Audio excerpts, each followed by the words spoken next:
These are very versatile for any sort of bioweapon. We found COVID bioweapons. They help buffer the oxidative stress reaction, the inflammation.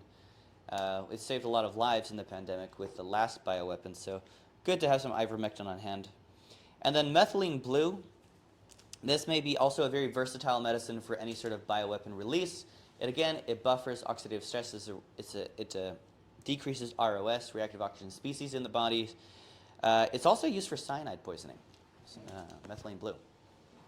You can also take the methylene blue capsules and make a paste we found out of that, and you can apply it topically in a lot of different ways. So if you don't have diflucan, for example, which is that antifungal, you can make a paste and then rub the methylene blue paste on the fungus, and that works. Or maybe any other kind of rash. The methylene blue can be helpful if you have that and you don't have diflucan. It works in a lot of different ways like that. Okay, very good.